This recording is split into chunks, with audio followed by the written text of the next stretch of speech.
Pues ya estamos en el penúltimo capítulo del libro de Génesis, en la penúltima clase de esta serie que titulamos José. No sé tú, pero yo la he disfrutado mucho y ha sido muy enriquecedora para mi vida. Y vamos a ver este capítulo 49. Es un capítulo complicado, le aviso de antemano. Si tuvo oportunidad de leerlo, es complejo, porque es un capítulo profético. Jacob está muriendo. Es un viejito de 147 años que está al borde de su cama y su último acto es estar bendiciendo a cada uno de sus 12 hijos. Y eso es lo que vamos a ver en este capítulo. La última bendición que este anciano les está dando a sus hijos es como si estuviera leyendo el último testamento. Y sus hijos están allí para escuchar lo que su padre está por decirles. Ahora, nada más una nota aquí en cuanto a lo profético. La profecía tiene 3 componentes. Número 1, lo que es la revelación.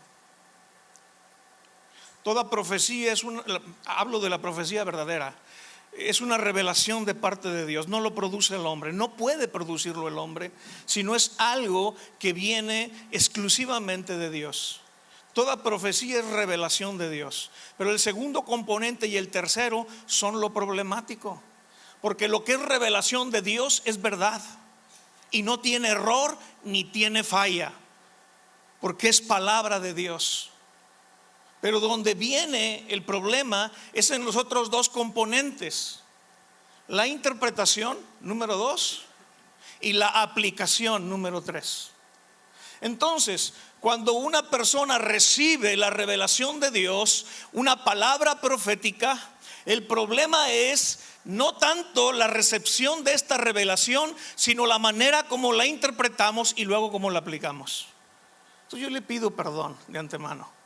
Estoy tendiendo la camita, entiéndame.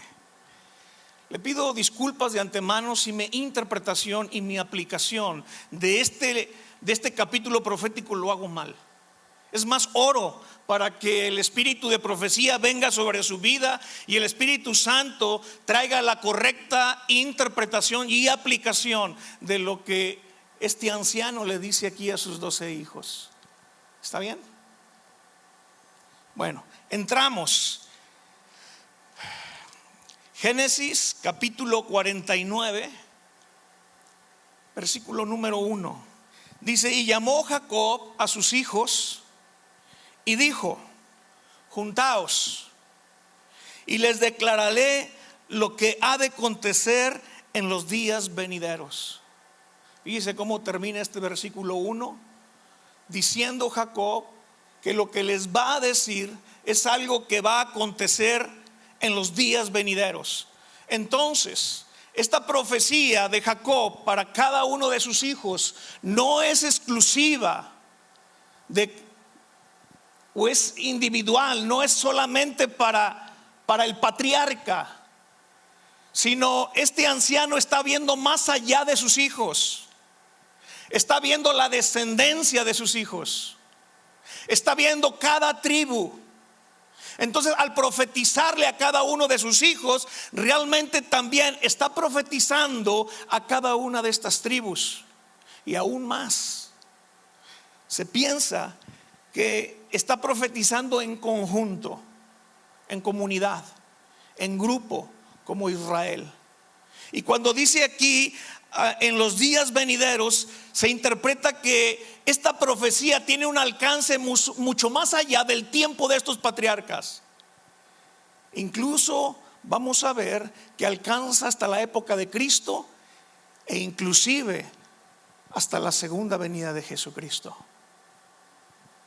Es increíble que el libro de Génesis, que es el libro de los orígenes, uno vaya a pensar que pudiera haber revelación de lo que va a venir en los postreros días, pero lo encuentras como en este capítulo 49.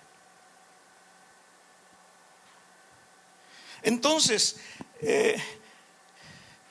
es una expresión profética de parte de este anciano. Él está viendo con ojos espirituales a sus hijos, no con ojos naturales, y está viendo mucho más allá de ellos. Tú te vas a dar cuenta que una característica de la profecía bíblica es que se cumple en un tiempo, pero no termina de cumplirse en ese tiempo, sino más adelante.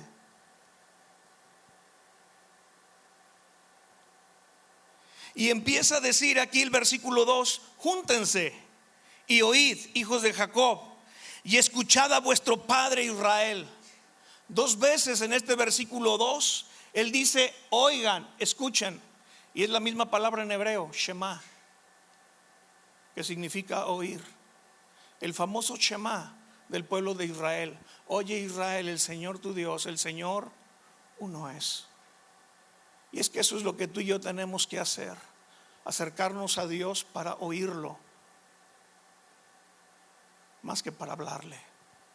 Claro que hay que hablarle, pero más escucharle, porque pienso yo que es más importante lo que Él tiene que decirnos a nosotros que lo que nosotros le tenemos que decir a Él. Y entonces dos veces repite oigan, escuchen. Alguien decía que vivimos en un mundo parlante de sordos, porque todo mundo habla pero pocos escuchan. Y nota que es el primer mandamiento: oye, escuchar, oír. Y esta palabra lo que significa es oír para entender. En el griego es la palabra akuo, que significa escucha para que entiendas. En Juan capítulo 8, Jesucristo, hablando con los fariseos, les dice: ¿por qué no entienden lo que yo les hablo? Y el problema de los fariseos malintencionados que se acercaban a Jesús es que se acercaban a Él no para escucharlo, no para aprender, sino para criticarlo. Y esa era la actitud de estos hombres. Por eso Jesús les dice: ¿por qué no entienden lo que yo les digo? Y Jesús mismo responde en ese versículo: porque no escuchan mis palabras. Ese era el problema. No entendían a Jesús porque no lo escuchaban. Eran sordos estos maestros de la ley a la voz de Dios. Entonces estos maestros de la ley tenían letra, pero no tenían revelación. Porque la revelación solamente viene del Espíritu Santo, no viene de una educación por un maestro. Un maestro te puede dar información como te la estoy dando yo el día de hoy, pero la revelación solamente la obtendrás del Espíritu Santo, y eso vendrá solamente cuando tu oído espiritual esté afinada a su voz y podamos entender lo que el Espíritu está queriendo hacer en mi vida y en estos tiempos. Y entonces dice allí: júntense, oíd, hijos de Jacob, y escuchad a vuestro padre Israel. Y me llama la atención que aquí este anciano se describe con los dos nombres: su antiguo nombre Jacob y su nuevo nombre Israel. Y esto me habla de un hombre que ha madurado. Un hombre que reconoce que en él hay estas dos naturalezas: una naturaleza caída y antigua que ahí traemos, pero una naturaleza nueva que ha instalado el Señor. Y mis amados, este es el conflicto que tenemos los cristianos hoy en día: una lucha entre estas dos naturalezas. Y es un reconocer que dentro de mí hay un hombre caído con una tendencia al mal. Este anciano está reconociendo que es Jacob, pero también entiende que es Israel. Cuando una persona viene y me dice: es que soy súper espiritual, la verdad dudo de que se conozca realmente esa persona. O el otro extremo, cuando la persona se descarta completamente y dice: yo soy un inútil, es que no ha entendido entonces la gracia de Dios en su vida.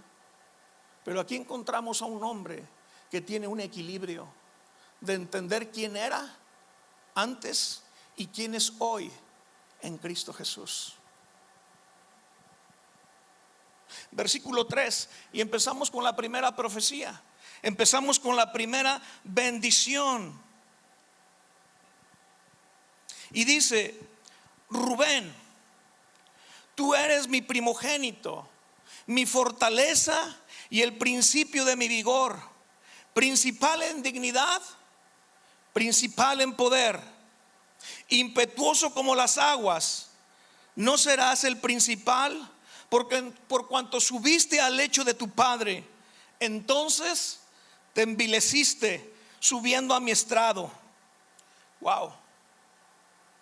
Empieza aquí esta profecía para el primogénito en orden cronológico. El primer hijo de Jacob fue Rubén con Lea.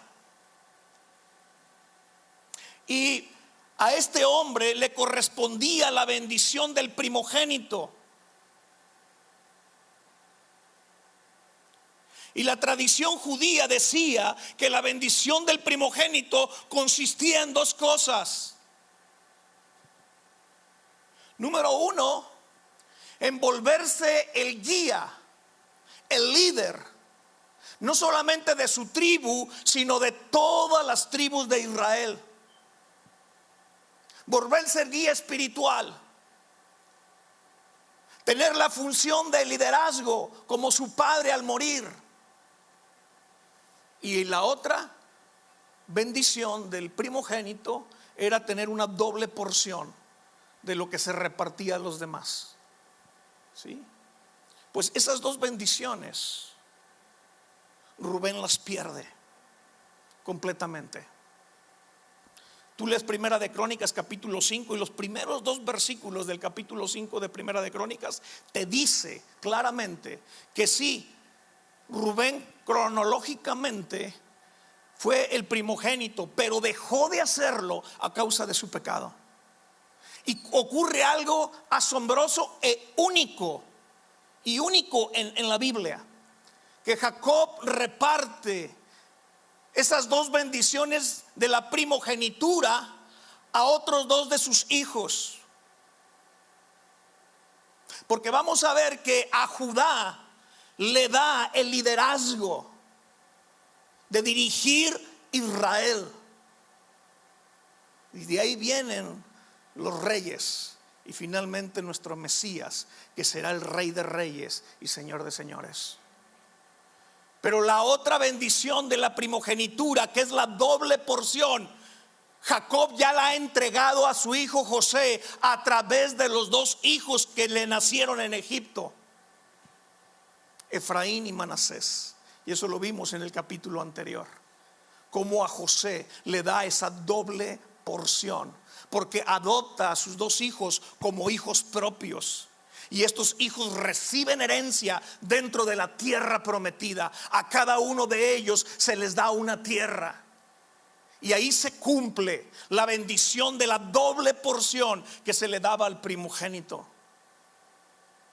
Qué interesante que es que Jacob reparte esta bendición primogenital a 2 de sus hijos, a Judá y a José. Y te vas a dar cuenta en este capítulo 49 que de los 12 hijos son a estos 2 a quienes más les dice o les da palabra profética. Ciertamente tú y yo sabemos que de la tribu de Judá es el linaje de donde venía el Mesías, el Cristo. Pero a pesar que es de la tribu de Judá, de donde viene el Mesías, llama la atención que en el libro de Génesis es a través de la persona de José que más entendemos la figura del Mesías, porque José es un prototipo de Cristo. Y la vida de José habla fuertemente de quién es el Mesías. Entonces, Rubén pierde estas 2 cosas. Imagínate, en el capítulo 35, el pecado de este hombre es que se metió con su madrastra, una de las esposas de Jacob. Se envileció. Y por eso aquí Le dice impetuoso como las aguas, y habla de una falta de carácter, de un carácter inestable, de un carácter guiado por las pasiones y las emociones, no por el espíritu. Habla de un carácter de doble ánimo, como dice Santiago en el capítulo número 1. Inestable, inestable. Y este es Rubén. En el capítulo 35 nos narra esta historia y nos dice que Jacob simplemente se enteró de lo que hizo su hijo y pareció que no pasó nada. Pareció que no hubo consecuencias. Yo creo que este hombre Rubén llegó inclusive a pensar: mira, pues me salí con la mía, no pasó nada. Él pensaría que todo quedó en el pasado, quedó olvidado, que el tiempo le había echado tierra a ese problema. Pero vemos en este capítulo que su padre, inspirado por el Espíritu Santo, le está diciendo a este hijo: no te engañes, Dios no puede ser burlado, porque todo lo que el hombre sembrare, eso va a cosechar. Rubén perdió el privilegio que tenía, la oportunidad que Dios le dio de nacer primero. Implicaba esta gran bendición, pero él lo perdió por esta falta de carácter.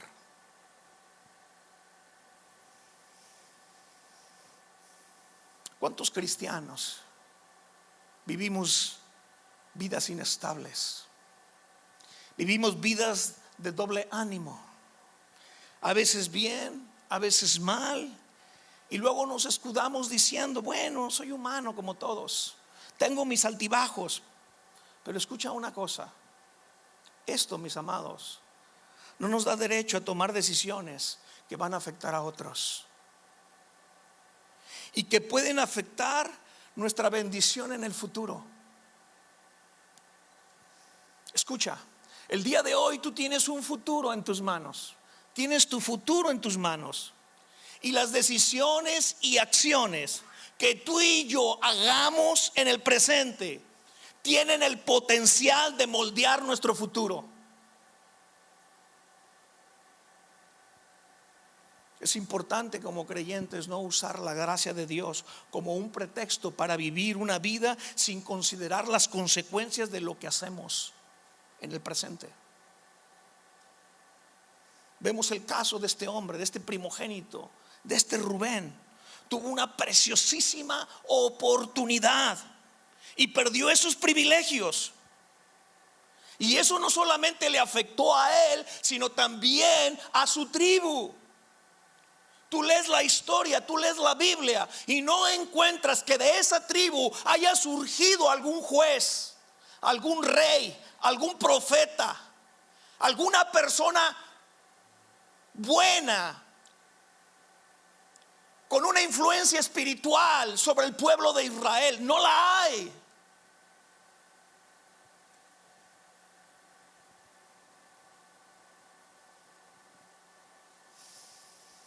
Y les decía yo que estas profecías también apuntan a la historia del pueblo de Israel.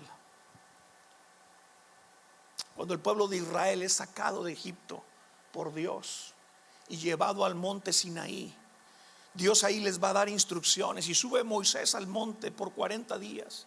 Pero cuando baja, resulta que el pueblo ya está volcado a la idolatría. Están adorando a un becerro de oro. Y la idolatría es infidelidad espiritual, es adulterio espiritual, es fornicación espiritual. Y ahí está el pueblo vacilando, de doble ánimo. Y muchas veces el pueblo de Israel fue así. tiempos, tú ves el libro de los jueces, tiempos en los que estaban con el Señor mientras tenían un juez, pero ya nada más moría el juez y otra vez se volvían a su idolatría. Volvía Dios en su misericordia a levantar otro juez por causa de los enemigos que los oprimían, y otra vez se volvían a Dios, pero ya nada más moría el líder y otra vez volvían a su idolatría. Y era una inestabilidad bárbara por parte del pueblo de Israel. Una montaña rusa su vida espiritual. Pero ¿cuántos de nosotros tendremos montañas rusas espiritualmente hablando? Y aquí tenemos a este hombre. Vamos al la siguiente profecía. Simón y Leví, dos hermanos. Y aquí los agarra juntos y les dice: armas de iniquidad sus armas. En su consejo no entre mi alma, ni mi espíritu se junte en su compañía, porque en su furor mataron hombres y en su temeridad desjarretaron toros. Maldito su furor, que fue fiero, y su ira, que fue dura. Y yo los apartaré en Jacob y los esparciré en Israel. Y uno oye esto y dice: oye, pues no se trataban de bendiciones. Pues uno no ve ninguna bendición en todo lo que les está diciendo. Pero mi amado, aquí hay una lección importante a aprender.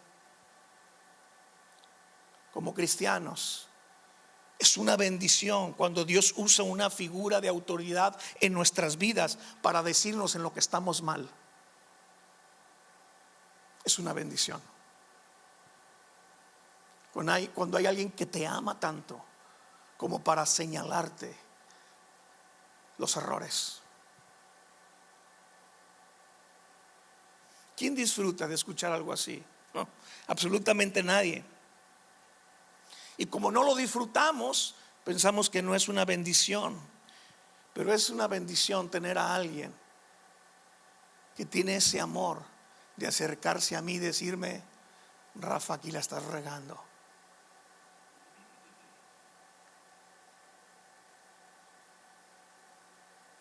En su momento el pastor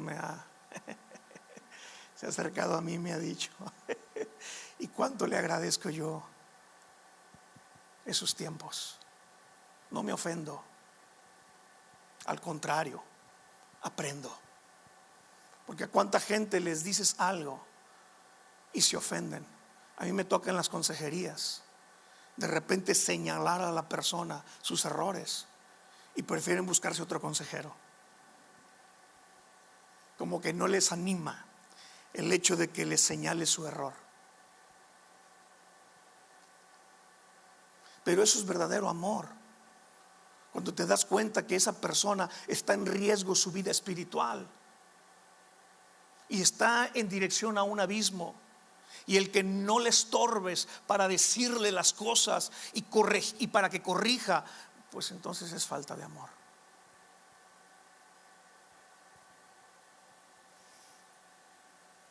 Armas de iniquidad de su consejo, les dice. Estos hombres cometieron un asesinato bárbaro, un genocidio en el pueblo de Siquem. No solo mataron al príncipe que había violado a su hermana, sino que mataron a todos los hombres de esa ciudad. Pareciera que estos hombres estaban haciendo justicia por lo que le hicieron a su hermana, pero realmente se estaban vengando.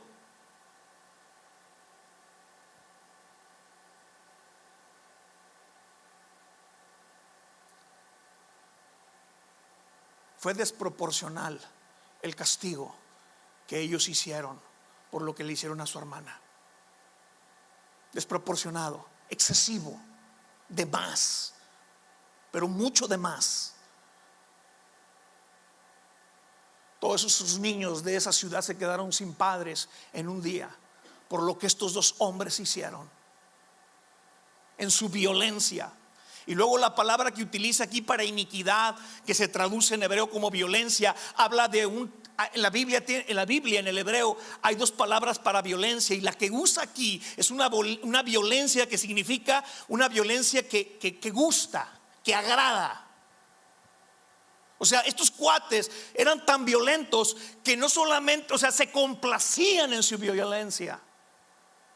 Casi dicen algunos intérpretes que esto fue un perfecto pretexto para estos dos hombres y desatar su violencia con un gusto.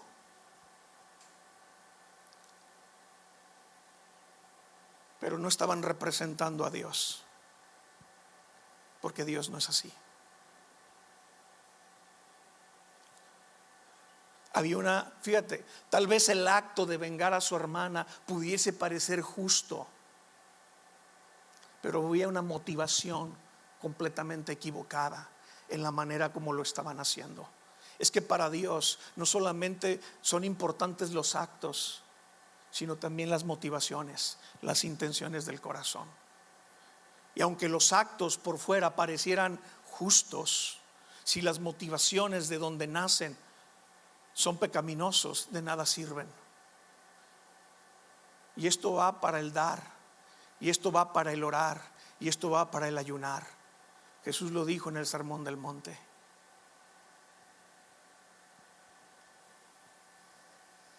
Fue algo muy desproporcionado a la ofensa.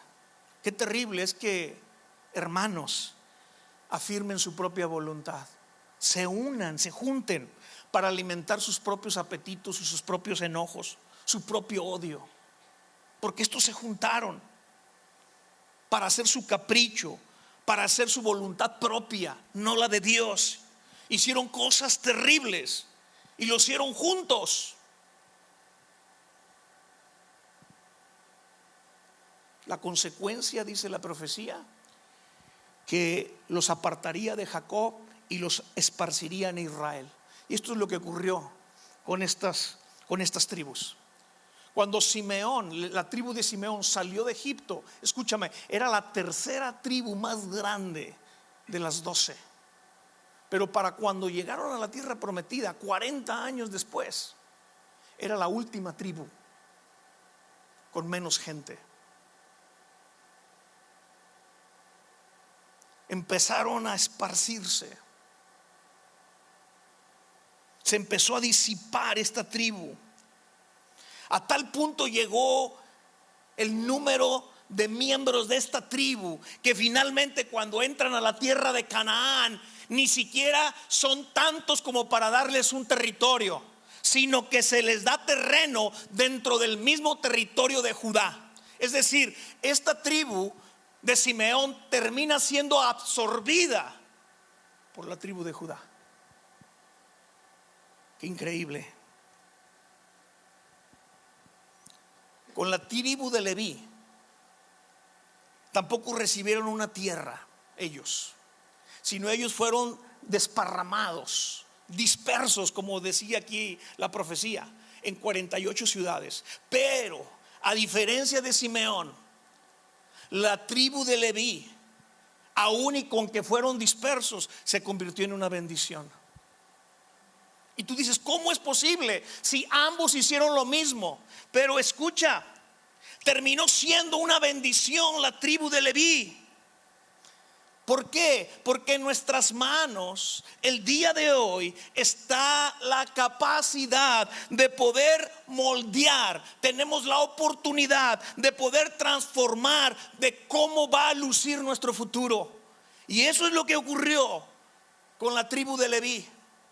Estando en el monte Sinaí, cuando Moisés baja y encuentra esa idolatría, ese becerro de oro, Moisés se para a la puerta y dice: ¿quién está de parte del Señor? Y de todas las tribus, los únicos que se pusieron allí fue la tribu de Leví. Y entonces Moisés le dice: agarren una espada y ejecuten a los idólatras. Mueren 3,000 hombres. Pero gracias a ese acto, la tribu de Leví queda consagrada para el Señor.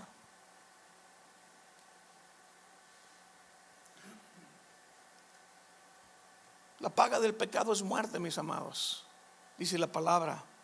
Y lo que sucede ese día de la matanza por el becerro de oro,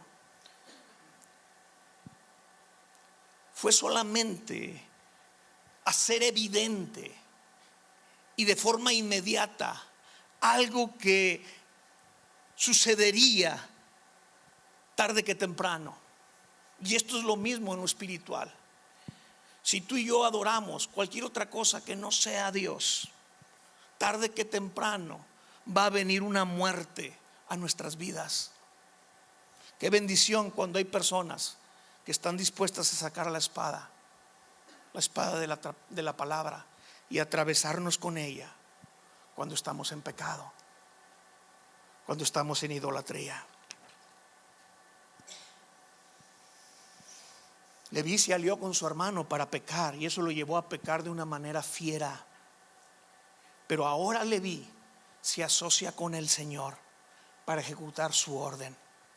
El resultado fue que Dios dijo: a estos los quiero para mí solo. A estos no les voy a dar tierra en Canaán, no les voy a dar heredad, yo voy a ser su heredad. Y así ocurrió. ¿A quién queremos agradar? ¿Cuántas veces Dios nos puede mostrar el pecado de un amigo o de una amiga, y uno piensa: es que si le digo voy a perder su amistad, es que si le amonesto va a sentir feo? Al final, eso ni siquiera es amor, como decíamos ahorita.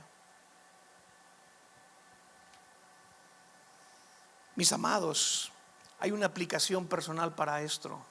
Dios quiere redimir nuestra personalidad. Vemos nosotros cómo esta fiereza de Leví en un momento lo llevó a pecar, pero esa misma fiereza en otro momento, aliándose con el Señor, lo llevó a consagrarse a Él. Vemos esto mismo en la vida del apóstol Pablo. Antes de Cristo era fiero persiguiendo a la iglesia, pero cuando él tiene el encuentro con Cristo, esa misma fiereza lo hace llevar el evangelio a todas las naciones del mundo conocido e implantar iglesias. Dios quiere redimir nuestra personalidad, no la quiere suprimir. Leví era temerario. Por un momento tomó decisiones que lo llevaron a revertir lo que se había profetizado de él. Sí, iba a ser esparcido, igual que su hermano Simeón, pero él iba a ser una bendición para la nación de Israel. Y así sucedió. Versos 8 en delante. Ahora habla de Judá. Dice: te alabarán tus hermanos, tu mano en la cerviz de tus enemigos. Todo este capítulo 49 es poesía hebrea. Y Judá, recuerda que significa alabanza. Y casi está diciendo aquí: alabanza, te alabarán tus hermanos. Tu mano en la cerviz de tus enemigos. Recuerden que la tribu de Judá fue vanguardista en la conquista de Canaán. Eran los que iban en la punta de la conquista. La tribu que iba adelante, que iba abriendo brecha, era Judá. Los hijos de tu padre se inclinarán a ti. Cachorro de león, Judá. De la presa subiste, hijo mío. Se encorvó, se echó como león, así como león viejo, ¿quién lo despertará? Y habla de una transformación. Y ve cómo pasa de cachorro a león.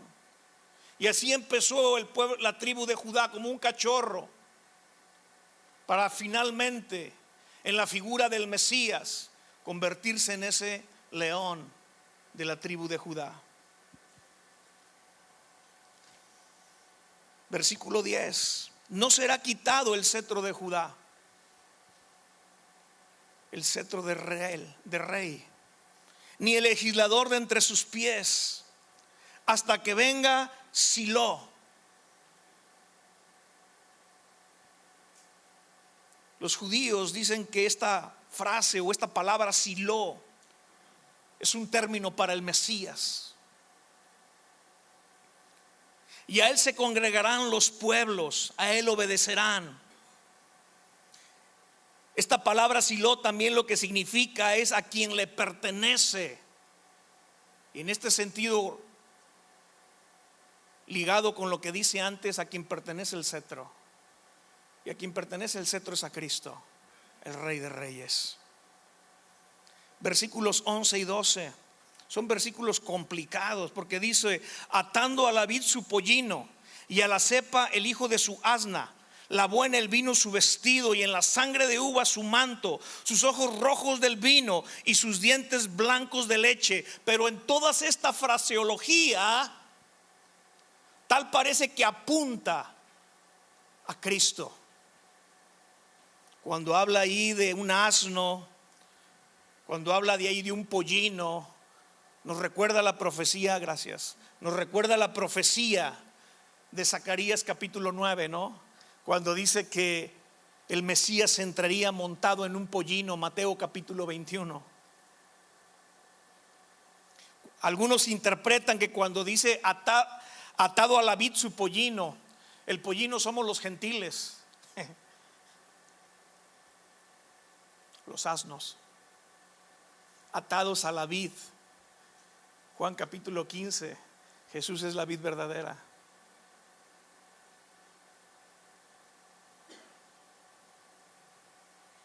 Algunos ven en esto una prosperidad y un fructificar. Habla de leche y miel, leche y vino.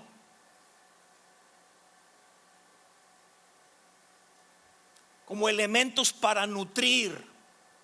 Y verdaderamente en Jesús hay abundancia de nutrientes, no para el cuerpo, sino para el alma. Y es quien nos nutre. Él nos da de su Espíritu Santo para poder fructificar. Es en Jesús donde hay leche y vino. Isaías 55 dice: compren sin dinero. ¿Y qué compren? Leche y vino. Muy bien. El siguiente profecía, y me voy a ir más rápido, es versículo 13. Zabulón en puertos de mar habitará, será para puertos de naves, y su límite hasta Sidón. De este pueblo o de esta tribu de Zabulón, tú lo ves en el Antiguo Testamento, y de él salieron muchos guerreros, grandes guerreros, que apoyaron a David, que apoyaron a jueces, ¿sí? De hecho, de ellos salió un juez que se llamó Elón. Y Zabulón es una tribu que vivió entre el mar de Galilea y el mar Mediterráneo. Ahora sí que era tierra con vista al mar, el territorio de estos hombres. Aunque ellos no vivían, aunque su territorio no está en la orilla de ningún mar, se dice que ellos se extendieron hasta Sidón, y Sidón era un puerto importante.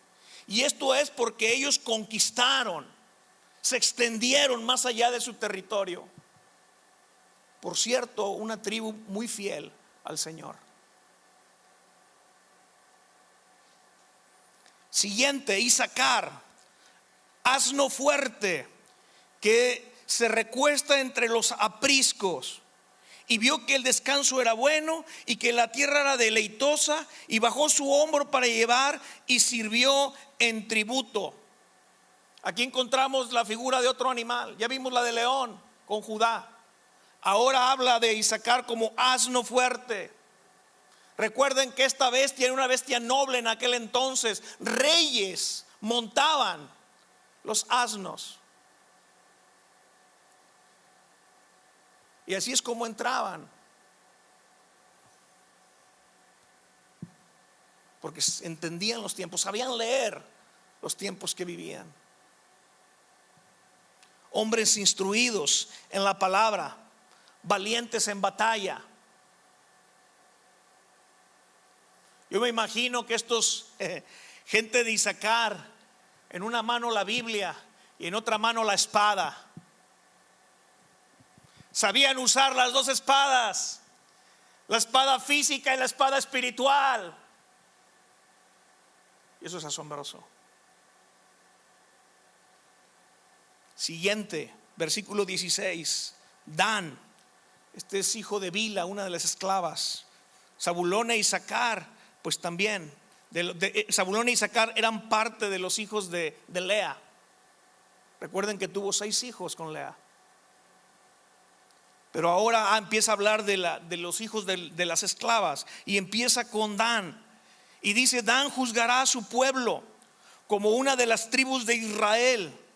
Será Dan serpiente junto al camino, víbora junto a la senda, que muerde los talones del caballo y hace caer hacia atrás al jinete. Y aquí otra vez está la poesía hebraica. Dan significa juez.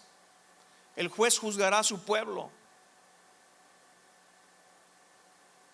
Y esta tribu tenía esta capacidad de juzgar.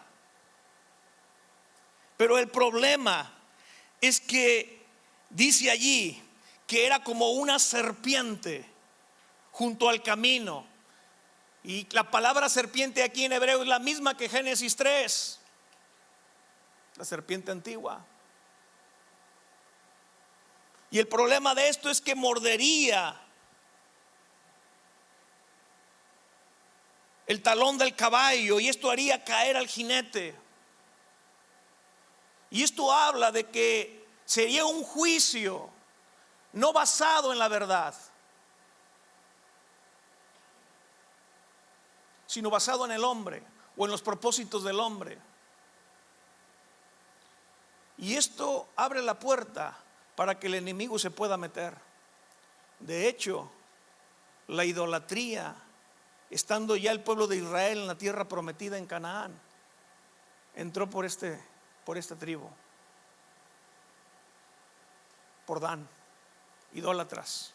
De hecho, Jeroboam, cuando se divide el pueblo de Israel en dos, las 10 tribus del norte y las 2 tribus del sur, Jeroboam pone 2 altares. Uno de ellos lo pone en la tribu de Dan, porque se convirtió en la parte de más al norte.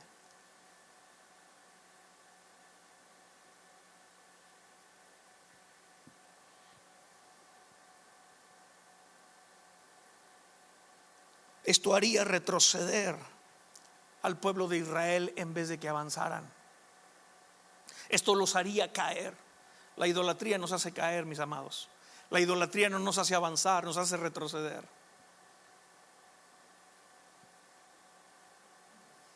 Pero termina diciendo el versículo 18: tu salvación esperé, oh Jehová. La salvación es del Señor. Y la salvación para el pueblo de Israel vendría del Señor, aun y que tuvieran jueces injustos. Este Dan era un juez injusto. No era un juez justo. Versículo 19: Gad, ejército lo acometerá, mas él acometerá al fin. Gad significa batallón, y está diciendo un batallón te acometerá, mas al final tú vencerás. Y eso es lo que dice de Gad, una tribu que al final vencería. Y mira, si una característica tiene el pueblo de Israel es que es un pueblo guerrero. Y es un pueblo que siempre está asediado por la guerra. Todos sus vecinos a su alrededor siempre están buscando hacerle la guerra. Pero al final el pueblo de Israel va a vencer. El pan de Aser, versículo 20, será sustancioso y él dará deleites al rey. Aser estaba en un territorio muy fértil y el mejor aceite de Israel se producía allí. Será sustancioso y dará deleites al rey. El nombre de Aser significa bendito o feliz. Una tribu rica en alimentos, una tribu rica y llena de todo, que se convirtió en una bendición. Siguiente, versículo 21: Neftalí, sierva suelta. Aquí hay otro animal, una sierva que pronunciará dichos hermosos. poéticos. Es decir, habla de un mensajero ideal. Y es como cuando Pablo dice: preciosos son los pies, porque cuando hablas de sierva hablas de esos pies ligeros que andan en los montes. Preciosos son los pies de los que llevan el mensaje, el anuncio de la paz. Versículos 22: rama fructífera es José, rama fructífera junto a una fuente, cuyos vástagos se extienden sobre el muro. Le causaron amargura, le asaetearon y lo aborrecieron los arqueros, mas su arco se mantuvo poderoso y los brazos de sus manos se fortalecieron por la mano del fuerte de Jacob, por el nombre del pastor, la roca de Israel, por el Dios de tu padre, el cual te ayudará, por el Dios omnipotente, el cual te bendecirá, con bendiciones de los cielos de arriba, con bendiciones del abismo que está abajo, con bendiciones de los pechos y del vientre. Las bendiciones de tu padre fueron mayores que las bendiciones de mis primogenitores. Hasta el término de los collados eternos será sobre la cabeza de José y sobre la frente del que fue apartado de entre sus hermanos. Luego se ve el favoritismo, ¿verdad? Todas las bendiciones para el José. 6 veces repite la palabra bendición Jacob sobre su hijo José. Lo bendice con todo. Exagerada la bendición que se le da aquí a José. Recuerden, José significa añadidura. Y él fue un hijo fructífero. De hecho, por eso le puso a uno de sus hijos como le puso Efraín, porque Efraín significa fructificar. Y fue tan bendecido por Dios ese hombre. La presencia de Dios estaba con ese hombre a donde quiera que él iba, que lo hacía prosperar en donde quiera que estuviera.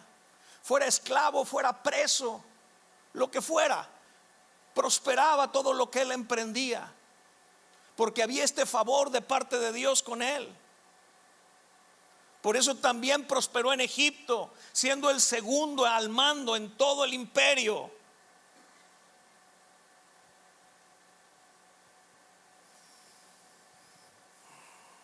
Pero no solamente fue bendecido, sino él se convirtió también en bendición.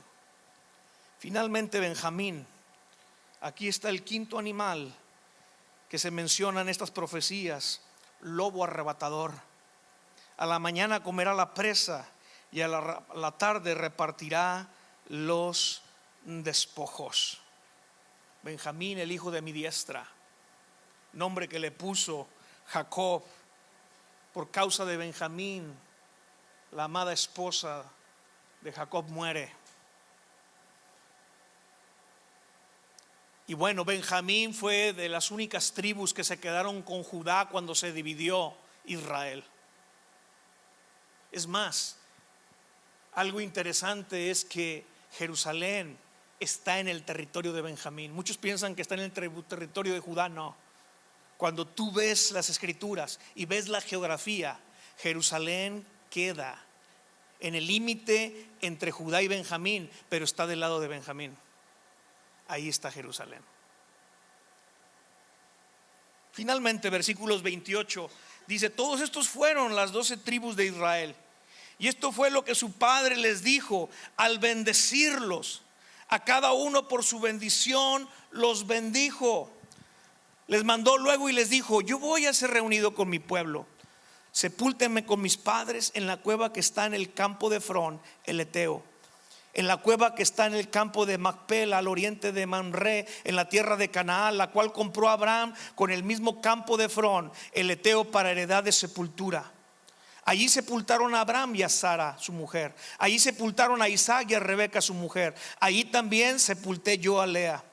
Interesante, el nombre de Macpela significa pares. Y aquí están enterrados los patriarcas con sus esposas: Abraham y Sara, Isaac y Rebeca, y Jacob y Lea. Qué interesante que los mejores años de este anciano son en Egipto. Sus mejores 17 años los pasa en Egipto. Su hijo José está en una posición de favor. Este hombre, si hubiera querido, le hubieran construido una pirámide ahí en Egipto como un funeral para su muerte. Pero sin embargo, este es un hombre que anhela lo que Dios les ha prometido, la tierra de Canaán. Allá es donde él quiere ser enterrado. Allá está la tierra de promesa. Allá está la tierra de bendición.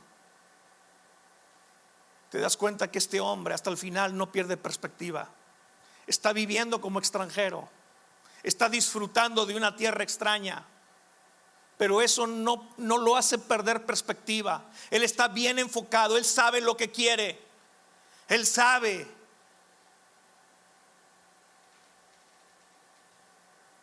que su ciudadanía no era Egipto, sino era Canaán. Él sabía que no era ciudadano egipcio,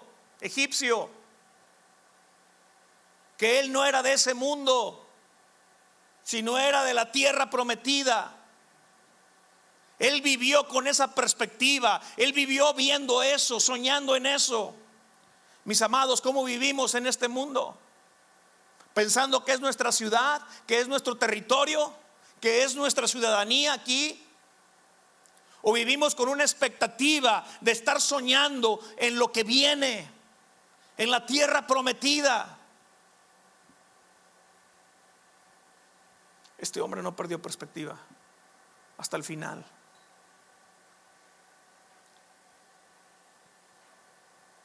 Finalmente dice: la compra del campo y de la cueva que están en él fue de los hijos de Ed.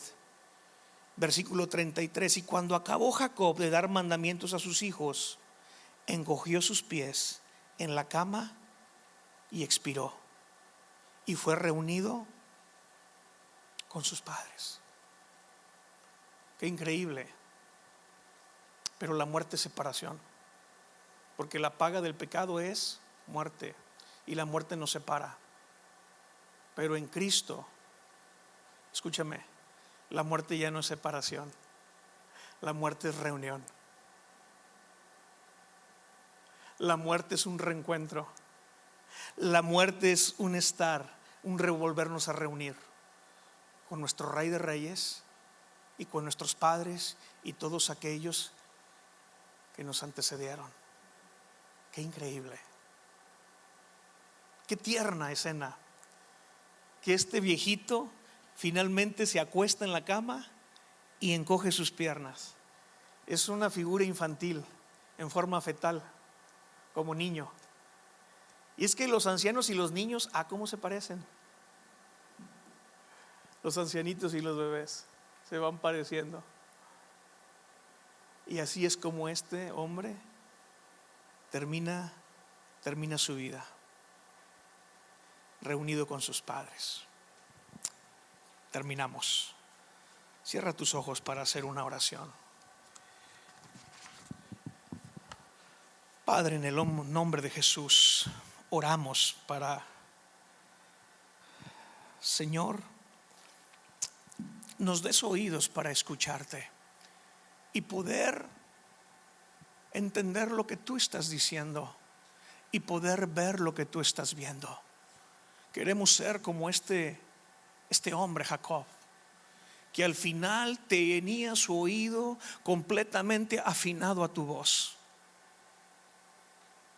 porque este hombre expresa por su boca no lo que él quiere, sino lo que tú le estás diciendo de cada uno de sus hijos, de cada uno de las tribus.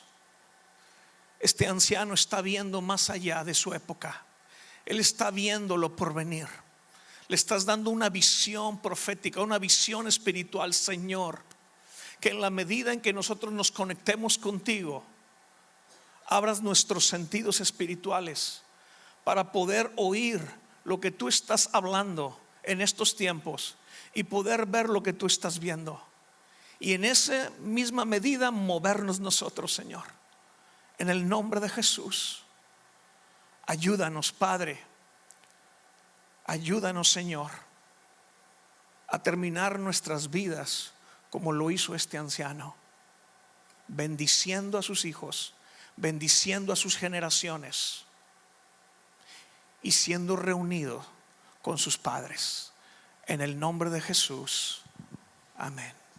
Amén. Mis amados, próximo miércoles, último capítulo, y gracias a Dios va a estar el pastor. Amén.